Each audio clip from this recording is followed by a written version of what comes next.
it's Brian Lard, and welcome to my Wii. Not that much going on.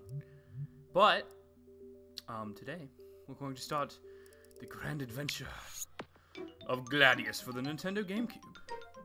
So, without further ado, let's begin. Oh, come on, Wii. Oh, didn't have it pointed at the sensor ball. Oh, quite right.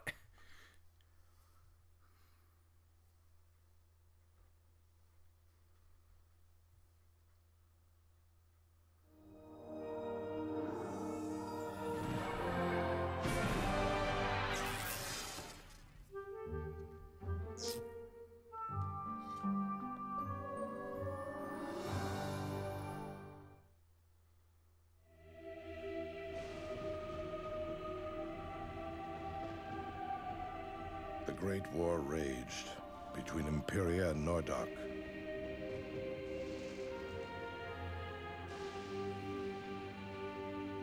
The Imperial Emperor sought to conquer Nordock once and for all, but the barbarian king resisted. His was the only land to withstand the power of Imperia. Sensing the impending danger, the Affinity Gods strove to stop the senseless brutality with storms of wind, rain, and fire.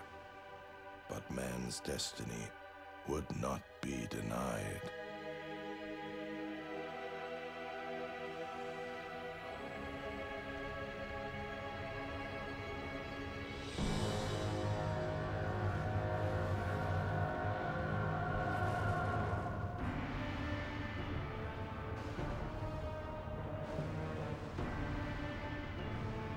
Violence had again awakened the powers of chaos. The Dark God was reborn. His unmatched fury laid waste to both armies. All seemed lost. Drawn by the eternal conflict, the legendary warriors of light, the Valkyrie, joined in the battle. But even they were no match for the Dark God. In a final desperate act, the Affinity Gods lent their strength to the Queen of the Valkyrie. Her sacrifice banished the Dark God once again, but it came at a great price. The Valkyrie were all but destroyed. The few survivors of that terrible day vowed never to let darkness rise again.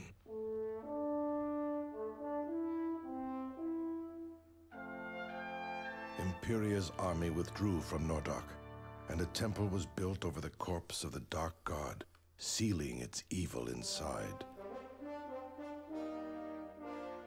Soon, Nordock and Imperia forged an uneasy peace, which brought about a return to an old way of life, the gladiator games. Arenas were constructed in all the lands, where battles were fought to entertain, not to conquer. In time, humankind's memories of the past darkness grew dim.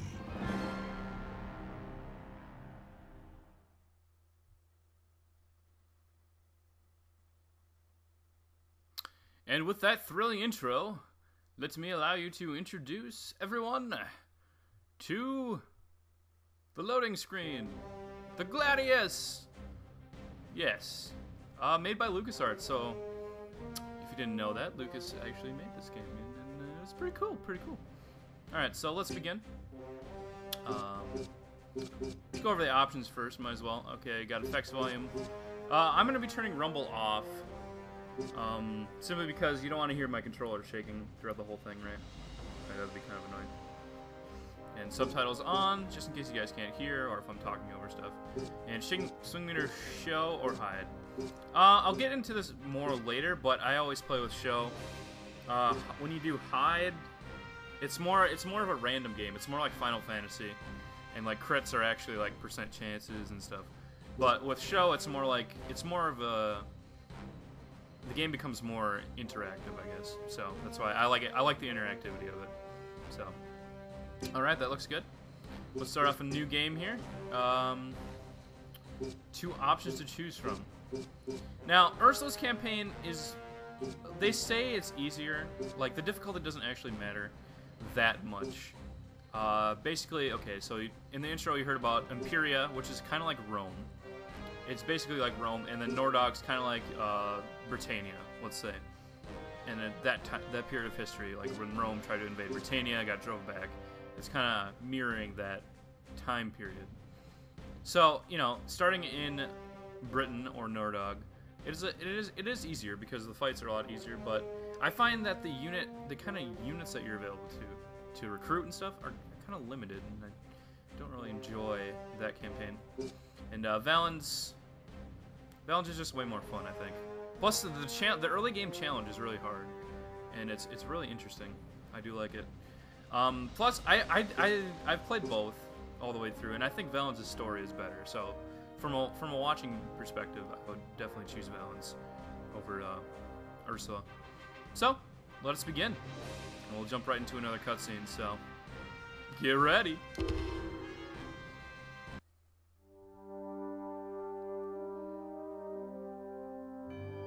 It was an evening like many others as Imperia's greatest gladiator walked home with his son after another victorious day at the games. But the cycle of evil would begin anew this night. Not even the affinity gods could have saved Imperia's chosen hero, Munio, from his fate that evening.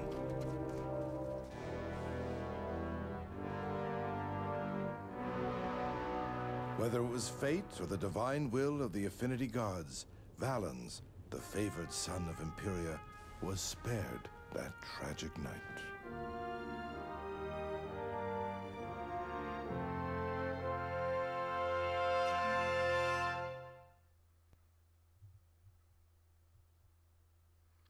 Okay, so apparently our main hero was, no, just let him go. Are you sure you want to go through this with me? You must be joking, Valens. How long have we fought side by side?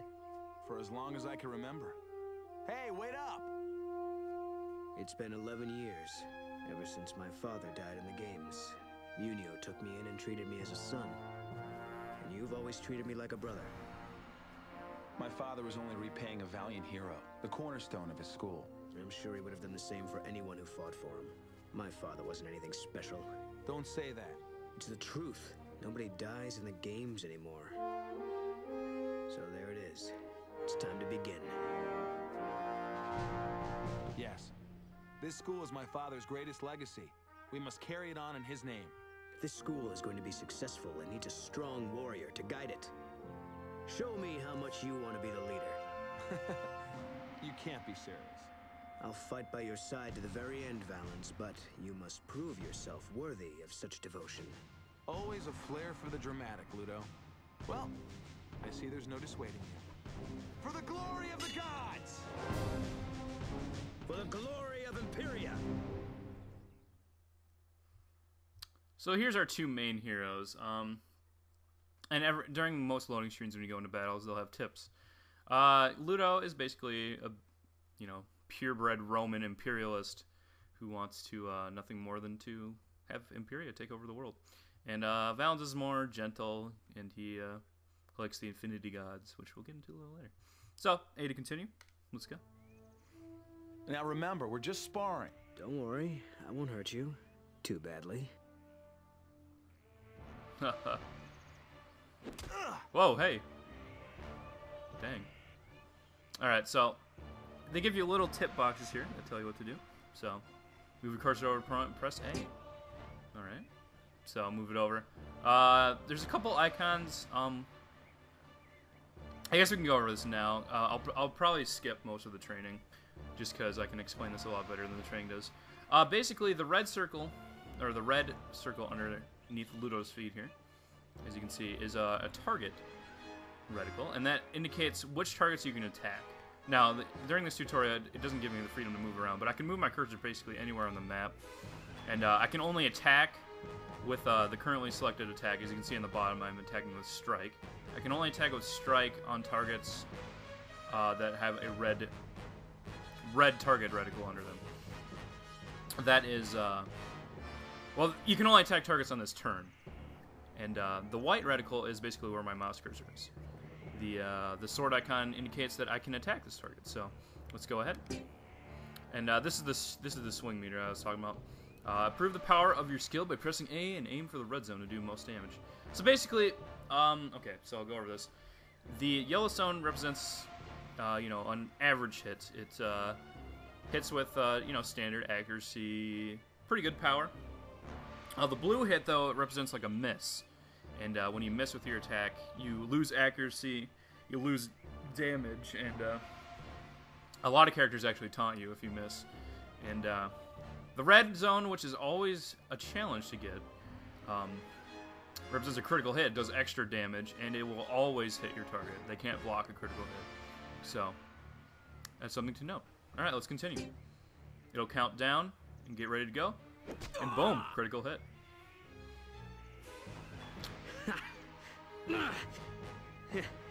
Son of the greatest gladiator in the land, and this is all you got? I will not be drawn in by your taunts, Ludo. It is the weapon of a weak warrior. Oh, snap. I'm glad you never used them yourself. Oh, snap! Oh, the burns. Oh, they're fresh. And I'm using Empower Self. There's skills that affect yourself, such as that one. Did I just use? Son of a mongrel. It seems your father taught you a few tricks he never shared with me. Be aware of your connection to the gods, he used to say. It was his gift to me. Impressive. But you will need more than that to best me. Ha! Oh, dodging skills. You can't hit me. My defense is up. Alright, so we get a chance to strike them. Again, we do more damage this time because we upped our power stat. And I'll go into more stats later. But let's see if we can get another crit. Yeah, we can. Oh, 11 damage. Looking pretty good. And we won the battle. Have you had enough? For certain. If you continue to fight like that, our school should do well in the games. Thank you, Ludo. But remember, it's a team sport. I couldn't do it without you. Now, you might ask yourself, why does Valens have horseshoes attached to the front of his clothing? And my answer is, I don't know. It's weird. He's got a weird suit of armor. And you can read these tips if you want. They don't really mean much at this point. But, yeah. And this is our gladiator school. Inherited from our father, who passed away. I see you have reacquainted yourselves with the sword. It is a great honor to fight for you, Master Eustace. No, you fight for yourselves here. It appears that we are further along than I thought. Munio has taught you both very well. Thank you. That means a great deal to me. But we still have much training to do if we're going to get this school back in the high tournaments. Ah, yeah. Before I forget. What is this? A memento of your father's. I was waiting for an appropriate time to give it to you. Wear it with pride, son. It was a symbol of Munio's dedication to the sport. He felt the games were an outlet for mankind's violence and rage, which kept them from waging war. Carry on that tradition. But it's broken. What happened? I'm afraid it was damaged during the attack that took his life. He would be proud to see you wearing it, Valens. Enough of the past. Let's look to our future. We have much to do. Indeed. Ooh, and smells like my mom's cooking something good. Do you know enough to skip this lesson? Yes, we're going to skip this. If you want to get this game and play it and do the training, go right ahead. Yeah, and there's an included manual and all this stuff. I can go over it when we get in our first real battle. That is enough of the basics. It is time to test your mettle. I can't wait. Ludo is bloodthirsty. And this is our first chance to save. I have a file. Let's erase that, just because we can. I meant to delete that before we started, but you know, that's okay. Day 1. Yeah, so basically there is a time clock in this game that I think it's like every 20 minutes is a full day in this game. But time only it's weird. And cutscenes like this don't have voice, so I mean I guess I'll voice act these maybe. I don't know. We'll see. But yeah, going to our first town. This is a quick view of the overworld map. of Imperia here. We'll be able to freely explore that at some point, but right now the game's kind of guiding us, telling us how to play the game. So. Ludo, wait, I think this is it. Yes, I am sure of it. What are you talking about? The stump? The road? No, no. We used to sit on this hill and watch the warriors train below. Remember? We practiced along with them. Yes, with sticks and rocks. It was not about the weapons. It was about hero worship. Back then, we never thought we'd have the chance to run our own school. And now here we are. It does seem daunting now. We barely have enough equipment to compete. Every Imperial champion has to start somewhere, Valens. I believe that we are destined for greatness. Ludo, be serious. We haven't even won a battle yet. Let's just concentrate on making it to the next town alive. Awkward laughing. Yeah, the cutscenes aren't the best in this game, but I like them. Here is the place where you will register for League battles. Each location that hosts official battles has a League officer. Her job is to manage the interactions between schools and leagues. Herato? Welcome, Valens and Ludo. I'll walk you through the registration process now. Oh, move my chair up a little bit. So, we'll skip this. Why do we need a certificate? You have mastered many tournaments from many locations. Certificate needed for the high tournaments of Caltha. Not just yet. All schools must prove they're competent. Yeah, I'll go over this. Shouldn't we be fighting by now? I can't do Ludo's voice at all, so just letting you know.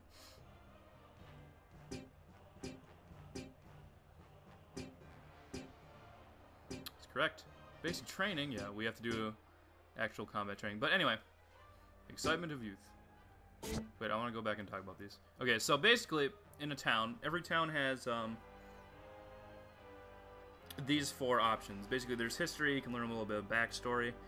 I might go over, I might, you know, show those at some point. We'll see. I don't know. That'll probably be in, like, the bonus after-game stuff. There's recruiting, where you can recruit more gladiators. There's leagues, which we're about to do, and I'll explain more of that. And there's tournament. Basically, you have to win the tournaments in every town. That's what she was saying there. You have to win the tournaments in every town to be able to get to the championship of the region. In the championship, you have to get all... There's 4 regions, and you have to get all 4 championships to be entered in the high tournaments. And that is our ultimate goal for this game, is to win the high tournaments. So, yeah. Anyway, let's go into leagues here. We only have 1 available, and there's lots of info on the screen, but I can kind of... You can see details, like see what you'll get. We'll get a decent amount of money. As you can see on the bottom, we have 3 things. We have the little bronze star there. It says Amit. That's our school ranking. We're amateurs. That'll go up as we progress through more regions. The blue hexagon represents our popularity in this town, and that goes up when we win more battles. It goes down if we lose, I believe. You know, it makes sense. And then next to that is our denarii. We have 2,500, which isn't that much for early on, but we'll get past that. And we'll get the Imperia talisman, which is very important. When we get that, I'll go over more about like talismans and stuff. And yeah, because there's more requirements than just tournaments for winning. And you need 6 battle points to beat this league. Each battle point is between 1 and 6 battle points. The total points needed for a league can be found to the right. There are more points mean tougher battles. While you don't have to complete every battle in the league, you'll find it popularity won't rise very quickly if you skip too many. So basically, yeah. If you want to get more popularity, do all the battles. If you want to do more, if you just want to get through the leagues quickly, you can do that. As you can see, we need 6 points. We get 5 points, and then our 6th point for doing this, or we can just get all 6 right away. These battles are good for experience and a little bit of popularity. So, yeah, I think we'll go ahead and do them. And after we do the training, I think that'll probably end it for today. And this is the formation screen, basically. This is the size of our school. We have 2 people. I think you can get, okay, 1, 2, 3, 4, 5, 6, 7, 8. I think you get 9 or 8 people in your first school. So, your available gladiators are at the bottom, the number are on the top. And this is the placement screen. You can place your gladiators in the blue squares, and you get to see where your enemies are in the other squares. Now, interesting fact, if we go back here, you can hit X to view your opponents. So we can see we got Teofil and Ambrosius. both Legionnaires, which is a medium class. We'll go over more of that when the game tells us to. So, let's get into it. Let's go beat up some gladiators. First combat. And arcane classes. Yeah, okay. We got time to go over that. We're not going to see an arcane class for a long time. Yeah, these tips can be useful. I mean, you'll learn most of the stuff as you play through the game. I'll try to explain as much as I can. Battle as one. And let's skip this lesson. Now, basically, all I have to do is fight the leaders. So, okay, so we're in a pit here. As you can see, I can move my camera around. This white trail represents how far we can move in a turn. Like, I can move this far, and then as soon as it turns gray, that means that I have to move subsequent turns to go that far. And basically, what you want to do is move next to a gladiator and then attack them. Quite simple. Now, see, if we put our cursor over our character, we see that we do not have any of those orange targets. So that is orange targets in our enemies, meaning we cannot reach them on this turn, which if we hover over, it says we can't. We cannot quite reach them. But, okay. So basically, strike is your standard move. Okay, I guess, okay, I'll just calm down. There's a lot to talk about. Okay, so if we look on the bottom, you see our character's name. The shield icon with the bar, that represents how much health I have. I'm at full health currently. There's a bar that goes under that represents shield strength. When you start to equip shields, your shield strength, the amount of HP your shield has, will be displayed under that. Your shields can break over... there's certain moves that break your shields, and then there's certain moves, and any move you block with your shield is automatically deducted from your HP of your shield. Below that is your defensive affinity points. We'll get into that later. And then to the right of that is the offensive affinity points under the sword. So the sword, the big diamonds you see there, those are called skill points. And basically what those are used for, like for example, if we go over to Empower Self, you see that costs 2 skill points. And I can spend 2 skill points in my turn to empower myself. Divine Gift of Increased Combat Abilities. And you generate 1 skill point per turn. So I could do this for quite a few turns in a row. Although this effect doesn't stack. Usually self-boosting effects don't stack, like Empower Self does not stack. We have other options such as Pass. Pass counts as a half turn. It's useful if you want to wait for the enemy to come to you before you get in range. Like, for example, I could pass, let him move up here, because I don't think he could move to attack me, and then I could attack him first. That is an option. And then there's also Continue. We don't have that available to us, but say I was traveling this path over here, right? And then I get there, and then my next turn, I'm here. Because you move between turns, too. There's movement between turns. So say I end up here, and I still have to go this far. I can hit Continue, and that counts as a half turn, but it still moves me like a full turn. So if you set down a movement path, it's pretty useful. And basically, you can zoom in and out with the camera, and the camera button, which is the C-stick, and it moves around like this. I am playing this on the GameCube, so, you know, everything I say will be GameCube-wise. And, okay, so our last thing to really talk about is the whole thing on the right there. Basically, what I'm on now is the movement abilities. Every character has abilities to move and attack. Some characters get really powerful move to attack abilities. But everybody has strike. Strike is a thing that everybody gets. And then next to that is powerful abilities, basically weapon abilities. Certain characters get different weapon abilities. From throwing their shields to, you know, doing a powerful overhead attack that can break your helmet, or, you know, many things like that. And then to the one of that, going to the right of that with the cross shield, or the cross swords, is the combo attacks. Basically, you know, you just do multiple hits. It's basically, yeah, but, okay, so the first hit of the combo attack does a lot of damage, and then each subsequent hit does extra damage. The first hit of the combo is like 125% of strikes damage, and then each subsequent hit is about 75% of strikes damage. So you can see that combo attacks do a lot of damage. And then it says the name on the right, but yeah.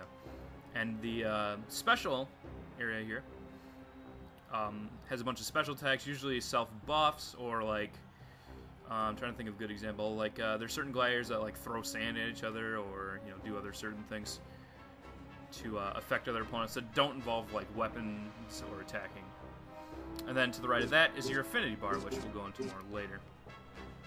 But for now, I'm going to empower self, and since I can't reach him this turn, I might as well empower myself. and let them come to me. I believe Ludo can reach him on the first turn. Ludo does not have Empower Self, but he does have a fire attack. As you can see, I need to charge 2 circles of my fire affinity, and I cannot reach them as well. So I think I'm just gonna pass. Let them move towards me, and we'll go from there. And they're both going after balance. Okay. I'm gonna go attack Teofil here. I'll explain why in a second, but we'll move here. You can either choose to do that, or you can move. You can do it in one motion, like that. So 1 button press or 2, and usually, sometimes, you know, the automatic move to attack puts you in the wrong location. Like, say if I wanted to go here, you know, I'd have to manually do it. But the automatic usually gives you the best situation. So you go here, try to hit Teofil, see if we can get a critical hit, and just missed it a little bit. Not too bad. And then we'll hit Ludo here. Now, this is an interesting part. Okay, if we look at Teofil's information above his head there, you can see that he has the health bar. That says the flashing portion of his health bar displays how much damage we will take away with a yellow hit of our attack. So basically neutral damage. I believe weak attacks are 50% weaker, and critical hits are 50% stronger. So there's that. There's items that boost weak attacks, items that boost critical hits too. So that's something we'll look out for. The flashing bar under his, the white bar is his shield HP. The flashing under his, under that is his defensive affinity. Every time you get hit, if you have defensive affinity, you gain defensive affinity points, and those let you block damage from offensive affinity. For example, if I use this attack on him, it would do a little bit less damage because he has defensive affinity acquired from being hit by balance. So, I mean, there's a lot to talk about early game, so sorry if this is kind of overwhelming, but might as well get it all out of the way. And then right next to that is a 92 inside of a reticle. That displays your percent chance to hit. If you hit with a normal attack, it'll be 92%. I think it drops by 33% for a blue attack, and then for critical hit, it's 100% accurate. So, anyway, flanking bonuses. See, these two are engaged in fighting. You can tell because they're kind of staring at each other. They're in ready position. And if you flank them like this, they will not face you, and you can get extra damage off, like so. Some enemies have abilities that allow them to not be affected by that, and see dodge. Very nice. And that is very powerful. But yeah, flanking is very important in this game. It lets you get extra damage off, so it's very important.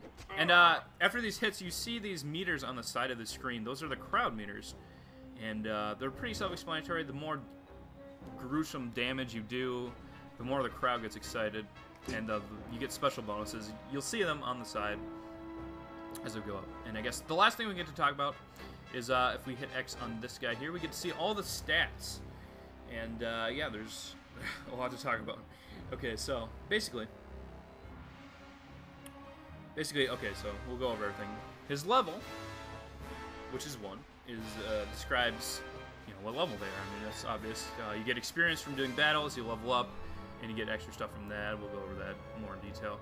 His attack is 4. That means that his normal strike damage, if he hits a yellow on his strike, that will do 4 damage. Assuming the target does not have any extra resistances. I think that's just the base damage. It's a quick way of telling, you know, the relative power of the character. Type medium, we'll go into types a little more later.